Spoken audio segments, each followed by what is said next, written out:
A small hand grabbed the handlebar of a parked motorcycle. It gripped hard, knuckles white, and would not let go. A boot came down. Engines roared to life across the lot, 12 of them, loud enough to rattle glass. But the boy didn't flinch. He stood in the middle of them, so small his head barely cleared the gas tanks, and he stared up at the biggest man there. His jaw was set. His eyes didn't move. Then he opened his mouth and said 4 words, so quiet they almost vanished under the noise. "Don't move, follow me." The man on the bike went still. He killed his engine. And Duke Calloway, president of the Iron Saints, a man who had buried friends and broken bones, felt something cold crawl up his spine. Why would a 6-year-old walk into a pack of bikers alone? Stay with me on this one. Now let me back up a few minutes, because you need to understand what these men were before that boy showed up. The Iron Saints had rolled into that gravel lot outside Kingman a little past noon. 12 riders. Leather vests, gray beards, arms full of old ink. They'd been on the road since sunup, and they were burnt through and hungry. The kind of tired that makes a man mean if you look at him wrong. There was a diner off the highway with a busted sign and a screen door that never fully closed, and that was good enough. Cold coffee, a booth, 10 minutes of shade. Duke was the first one off his bike. 61 years old, 6'3", hands like bricks. He'd built that club out of nothing 30 years back, and he'd kept it alive through things he didn't talk about anymore. People took one look at Duke and stepped off the sidewalk. That was just how it went. He was used to it. Truth be told, there was a part of him that had stopped noticing it years ago, the way you stop hearing a train that runs past your house every night. Folks were scared of him. Fine, scared people left you alone. The others fanned out behind him. There was Bear, who got his name the obvious way. There was Tuck, the youngest, only 40, still had something soft left in his face. There was Marlon, who used to be a paramedic before life took a hard turn, and that fact is going to matter more than you'd guess. There was Old Pete, who didn't say 10 words a week. They were loud and they were rough, and not one person in that diner made eye contact with them. A waitress by the window turned a kid's face away from the glass. A trucker at the counter suddenly found his eggs real interesting. That was normal. That was every town. And that's when the boy appeared. Nobody saw him walk up. 1 second the lot was empty. The next he was just there, standing between the bikes like he'd grown up out of the dirt. 6 years old. Maybe 7, but small for it. A striped shirt soaked through with sweat. Bare knees scraped raw and crusted with dried blood. His lips were cracked. His face was sunburnt on one side, the side that had been facing the sun the whole walk, and his eyes were red like he'd been crying a long time ago and had run out of the water to keep doing it. He didn't look scared. That's the thing that got them. A little kid, alone in the middle of a dozen bikers, and there was no fear on him at all, just a kind of terrible focus, like he'd used up all his fear hours ago on something worse. Bear laughed first. "You lost, little man." The boy didn't answer him. He walked straight past Bear, past all of them, and stopped in front of Duke. He had to tip his head all the way back to see his face. And then he grabbed the handlebar of Duke's bike with one small filthy hand, and he said it. "Don't move. Follow me." Duke crouched down. His knees popped like gunshots. Up close he could see the kid was shaking, not from fear but from exhaustion, the way your hands shake when you've held something too heavy for too long. There was dust caked in the creases of his neck. There was blood dried brown on his shins. This kid had come a long way. "Slow down, son," Duke said, and his voice came out gentler than the men around him had heard it in years. "What's your name?" "Eli," the boy swallowed. His throat clicked dry. "Eli Marsh. My grandma fell down and she won't get up, and I walked and walked, and you're the first grown-ups I found. Please." His voice cracked on the please. "Please don't move, just follow me." Duke looked up at his men. Nobody was laughing now. Bear had gone still. Tuck had already stepped off his bike. Here's where a lot of men would have made a phone call, would have said, "Stay put, kid, we'll get somebody." And out there, that far off the highway, that call might have taken an hour to turn into anything real. Duke knew that. He'd spent enough of his life waiting on help that never came fast enough. He'd buried men who died in that gap between calling and arriving. He looked into that boy's face, and he made a decision in about half a second. "Where?" he said. "Show me." Eli turned and started walking, not toward the road, away from it, toward the dry brush behind the fuel stop where there was nothing but scrub and heat and a broken fence line running off into the flats. And Duke Calloway, president of the Iron Saints, got off his bike and followed a 6-year-old into the desert on foot. His men looked at each other for one beat. Then all 12 of them went too. Nobody gave an order. Nobody had to.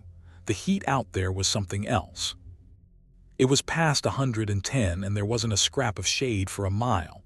Boots crunching on hardpan, leather baking, sweat gone before it could roll. The boy walked fast, faster than his little legs should have allowed, and every few steps he'd look back to make sure they were still coming, like he was afraid they'd change their minds and disappear. A couple of the men were already sucking wind. These were riders, not walkers, but not one of them slowed. "How far, Eli?" Tuck called. "Not far now." He said that 3 times over the next 20 minutes. It was far, it was very far. And as they walked, Eli talked in that flat, exhausted way kids talk when they're past being upset and into just telling you the facts. His grandma's name was Ruth. They lived out here. They'd come out this morning because Grandma wanted to check on something. He didn't say what. And she'd been walking slow and holding her chest, and then she'd sat down in the shade of an old trailer and told him she just needed to rest her eyes. And then she wouldn't wake up. He'd shaken her. He'd yelled in her ear. He'd poured his whole water bottle on her face, the only water they had, and it hadn't done a thing. So he'd left Scout to watch her and he'd started walking toward the road to find help. He was 6 years old, and he'd walked 2 miles across open desert in murder heat to save the only person he had. "Which way'd you know to go?" Bear asked quiet. "Grandma showed me the road once," Eli said. "She said if anything ever happens, walk to the road." So I walked to the road, like it was simple, like it wasn't the bravest thing any of them had ever heard. "Who's Scout?" Bear asked. "My dog," Eli said. "He can't see, but he's real smart." And he kept walking. Nobody said anything after that. 12 of the hardest men in Arizona, walking through the heat behind a little boy and his blind dog, and not one of them could get a word out. Marlon had moved up near the front without a word, already thinking about what he'd find, already doing the math on how long a body lasts out here. Then Eli stopped. He pointed. Down in a shallow wash, half hidden by a lean of dead mesquite, there was a rusted-out stock trailer that hadn't hauled cattle in 30 years. And standing in front of it, stiff as a soldier, was a black and white border collie with clouded-over eyes that couldn't see a thing. The dog's head snapped up at the sound of them. He didn't run. He didn't bark. He just planted his feet and stood his ground because whatever was behind him was his to protect, and he was going to protect it blind or not. "Scout," Eli called out, and his voice finally broke all the way. "Scout, I brought them. I brought help." The dog's tail moved once, just once. Then he stepped aside, and that's when Duke saw her, and that's when everything changed. She was crumpled against the trailer's shaded side in a heap of gray dress and gray hair, so still that for one awful second every man there thought they'd walked all this way for a body. An old woman, 70 maybe more, her skin gone a bad color, her lips blue-tinged even in that heat. One arm was flung out in the dirt. The other was pressed to her chest, still, even in unconsciousness, like it had been trying to hold something in. Marlon shoved past everyone. The old paramedic in him woke up like it had never left. He dropped to his knees beside her and his fingers went to her throat. "I got a pulse," he said. "It's weak, it's real weak, but I got one." He peeled back an eyelid. "She's alive. Barely. Heat stroke, could be cardiac, could be both. Bear, Tuck, we need shade and water, and we need it now. Duke, get me an ambulance rolling to the fuel stop. They'll never find us out here." The lot burst into motion. Vests came off and got rigged into a shade over the old woman's head. Somebody sprinted back toward the bikes for water, a full mile in that heat, and didn't complain about it. Marlon started working, calm and fast, talking to a woman who couldn't hear him. Duke had his phone out, walking a slow circle with it held up, hunting for the one bar that would save her life. Eli stood at the edge of it all, and now that the grown-ups had it, now that he could finally stop being brave, he started to cry. Real crying, the kind that shakes your whole small body. Duke pulled him in against his leg and held him there, one enormous hand on the back of the boy's head. "You did it," he told him. "You hear me, you saved her. You walked all that way and you found us and you saved her life. You're the toughest man out here today, Eli. Tougher than every one of us." And the crazy thing is, they all believed it. This kid had done what most grown men would have frozen up and failed at. He'd walked into the one thing everybody's taught to run away from, a pack of bikers, and it turned out to be the smartest thing he could have done. Marlon got some water into her, a few drops at a time between her lips. He wet a bandana and laid it across the back of her neck, and another one over her wrists where the blood ran close. And after a couple of minutes, the longest couple of minutes any of them had ever stood through, the old woman's eyelids fluttered. Her chest rose on a deeper breath. Her hand twitched in the dirt. "There she is," Marlon breathed. "Come on now, Mama, come on back." She wasn't out of it. She was a long way from out of it. But she was breathing, and there was color creeping back into her face, and Eli let out a sound that was half sob and half laugh and threw himself against her side. The dog pushed in too, pressing his blind face against her arm. Duke stood up straight. He let out the breath he'd been holding since the parking lot.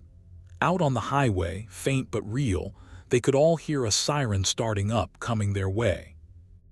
Marlon looked back over his shoulder and gave a thumbs up. She was stable. She was breathing. Help was coming. For a moment, standing in that wash, it felt like the whole thing was over. They'd made it. The old woman would live. The boy would be all right. 12 hard men let their shoulders come down for the first time in an hour, and a couple of them even smiled. Then Bear, who'd knelt down to fix the shade over the woman's head, went very quiet. He was staring at her coat, at something pinned to the collar of it. "Duke," he said, his voice had changed. "Duke, you need to come see this." Pinned to the old woman's coat, right over her heart, was a folded square of paper gone soft and gray from being carried a long time. Somebody had written on the outside in shaky block letters, the kind you write when your hands don't work like they used to. It said, "If I fall and can't talk, please read this." Duke crouched down. He unpinned it careful as anything, like it might come apart in his fingers. He unfolded it, and he started to read. The men watched his face, and they watched Duke Calloway, a man none of them had ever once seen so much as flinch, go pale as the paper in his hand. The note was written in the same shaky letters, front and back, the whole page filled. It started plain. "My name is Ruth Marsh. I am 74. I have a bad heart and my memory comes and goes. The boy with me is my grandson Eli, age 6. He is not lost. He is mine. If I have fallen, he will try to help me, and I need a stranger to be kind to him." Duke's jaw worked. He kept reading. "His father was my son, Cole Marsh. Everyone who knew him called him Preacher." Duke stopped breathing. Preacher. Cole Preacher Marsh. That name went through those 12 men like a live wire, because Preacher wasn't a stranger to them. Preacher was one of theirs. He was a founding Iron Saint, one of the 5 men who'd started the club at a kitchen table 30 years back. He'd been Duke's best friend for 20 years. He'd been the closest thing to a brother Duke ever had. He was the one who'd talked Duke out of doing things that would have put him in the ground or in a cell. And Preacher had died 4 years ago. A truck ran a light on a rainy night up near Flagstaff, and just like that he was gone, and the club had put him in the ground, and Duke had never really been the same man after. They'd lost track of the family. That's the part that sat in Duke's gut like a stone right then. Preacher had married young and it hadn't lasted, and there'd been a little boy somewhere, and after the funeral everybody scattered the way people do with their grief, and the club just lost them. Duke had told himself he'd check in. He'd told himself that for 4 years, and he never did. Grief makes cowards of hard men. He knew that now, kneeling in the dirt. He read the rest of the note out loud because his men needed to hear it, and because his voice was the only thing keeping him upright. Eli's mother is gone too, drugs, 3 years back. So it is just me and the boy now, and my heart is not going to hold out much longer, and I am scared of what happens to him when it stops. I have no family left. The state will take him and I can't stand it. Cole always talked about his club, the Iron Saints. He said those men were his real family. He said Duke Calloway was the best man he ever knew, and that Duke would move heaven and earth for a brother. I have been trying to find them for a year. I heard they ride Route 66 in the summer. So every day I am able, I bring Eli out here to the old fuel stop where the bikers stop, and we wait and we watch the road. I know it sounds like a crazy old woman. Maybe I am one. But if you are reading this, and if you know them, please find Duke Calloway. Tell him Preacher's boy needs him. Tell him I kept his brother's son alive as long as I could. The rest is up to you now. Nobody moved. The only sound in that wash was the wind and the far-off siren and the old dog's breathing. Duke Calloway knelt in the dirt with that piece of paper shaking in his hands, and this man who had buried friends and broken bones and never once let anybody see him crack, this man put his other hand over his mouth and his shoulders started to shake. She hadn't collapsed while checking on something. She'd collapsed waiting. She'd been coming out to that fuel stop day after day, a dying woman dragging a 6-year-old across the desert, waiting on the 1 in 1,000 chance that the men her son loved would roll by and stop for coffee. Day after day after day. And today, of all the days, they did. They almost didn't. Duke had almost waved the kid off. If he had, Ruth Marsh would have died in that wash, and nobody would have ever known she spent her last strength trying to hand her grandson to a family she'd never even met. Eli was looking up at Duke, confused, wiping his nose on his arm. "Do you know my grandma?" he asked. "How come you're crying?"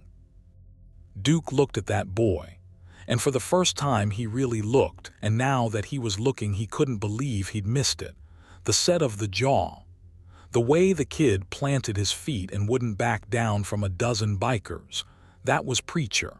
That was his brother, standing right there in a striped shirt, staring up at him. "I knew your daddy," Duke said. His voice was wrecked. "Your daddy was my best friend in the whole world, Eli. Him and me built something together a long time ago. He used to talk about you before you were even born. He couldn't wait to meet you. He had to stop." He pressed the heel of his hand against his eyes. "I'm not a stranger, son. I never was. I'm your family. All these ugly old men standing here were all your family.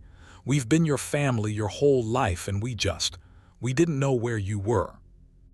If you've made it this far with me, and your chest is doing what mine's doing right now, do me a favor. Hit that subscribe button. Stories like this one, real ones, about the people the world writes off and who turn out to be the best of us. That's all we do here. Now let me tell you what happened next, because it's not over yet. The ambulance found them. Marlon had sent Tuck up to the fuel stop to flag it down and walk the medics in, and they came down into the wash with a stretcher and a bag of the things that Marlon had been wishing he had for the last 20 minutes. They took over. They got a line in her arm and cold fluid running and an oxygen mask on her face, And Ruth Marsh's eyes came open properly for the first time, cloudy and confused, looking around at all these strangers in leather. And then she saw the vest. Marlon's vest was hung on the shade rig right over her, and on the back of it, big as life, was the Iron Saints patch. The same patch her son had worn every day of his adult life. The same patch that was folded up in a drawer at her house because they'd let her keep his colors when they buried him. She stared at it. Her hand came up off the stretcher, trembling, and she pointed at it and she tried to talk through the mask. Duke leaned down close. "Easy, Ruth. Easy now, you just rest." She got the mask off her face with a strength nobody knew she had left. "You," she whispered, are you one of Cole's?" "Yes, ma'am." Duke's voice barely worked. I'm Duke Calloway. I was Preacher's brother. You found us, Ruth. You did it. You found us." And this dying old woman, this stranger who'd been carrying a goodbye note pinned over her heart for a year, started to cry with relief so total it seemed to empty her right out. Because the thing she'd been terrified of, the thing that had kept her dragging herself out to that highway every day, it wasn't dying. It was dying with nobody to catch the boy. And now somebody was here. Now there were 12 somebodies here, and they had the patch her son wore, and it was going to be all right.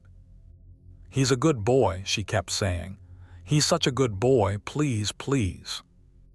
"I know he is," Duke said. "I've got him.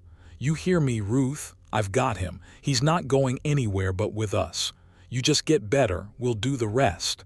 That's a promise from the club. That's a promise from Preacher's family." They loaded her up.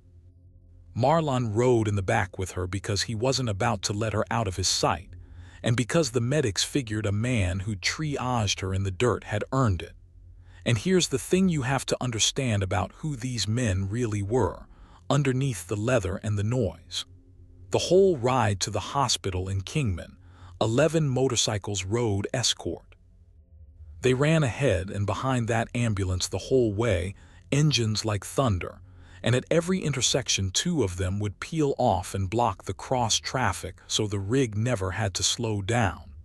They gave that old woman a police escort out of pure love, and they didn't have a single badge between them. Eli rode with Duke. Duke wouldn't have it any other way. He sat the boy up on the tank in front of him, wrapped one arm around him tight, and kept it under 30 the whole way. And Scout, the blind dog, the dog that had stood guard over that woman for 6 hours without moving, Scout rode in Bear's lap on the back of Bear's bike, that great big man cradling a border collie like a baby all the way into town. And if you told any of them that morning that's how the day would end, they'd have laughed in your face. Ruth Marsh spent 9 days in that hospital. It was a heart thing and a heat thing, just like Marlon called it, and the doctors said another hour out there and she'd have been gone. Another hour. That's how close it was. That's how close Eli's whole world came to ending. But she pulled through because she was tougher than she looked, same as her grandson. And the Iron Saints did not leave. Not one of them. They had somewhere to be, a rally 2 states over they'd been riding toward for a week, and they blew it off without a second thought. They took over the hospital waiting room. They scared the daylights out of the staff for about a day, until the nurses figured out that these terrifying men were bringing flowers and stuffed animals for a 6-year-old, and taking shifts so the boy was never alone, and paying Ruth's medical bills out of a pot they passed around amongst themselves without anybody being asked twice. One nurse told Duke later she'd never seen a family circle the wagons like that. Duke told her that's exactly what it was, a family. Duke went to see her every single day. They talked for hours, this old woman and this old outlaw, about a man they'd both loved and lost. She told him things about Preacher as a boy that made Duke laugh until he wheezed, about the time he preached a whole sermon to a barn full of goats and earned the name that stuck for life. He told her things about Preacher as a man that made her proud all over again, the roads they rode, the brothers he carried, the way he never once left a man behind. And somewhere in those 9 days, the thing she'd been so afraid of just quietly stopped being scary, because it got settled. It got settled the way things get settled between family. Ruth couldn't raise that boy anymore. Her heart wouldn't let her, and they all knew it. But she wasn't going to lose him to strangers either. Duke and his wife, Carol, married 38 years, kids grown and gone, had a spare room and more love than they knew what to do with. And Ruth Marsh, before she ever left that hospital, signed the papers that made Duke Eli's legal guardian, with her right there in his life for as long as her heart held out. They moved her into a little place 10 minutes from Duke's house, close enough that Eli could ride his bike over every day after school. Close enough that she got to be grandma for real, without the terror of being the only wall standing between that boy and the void. She got 2 more years. Good years, the best she'd had since Preacher died.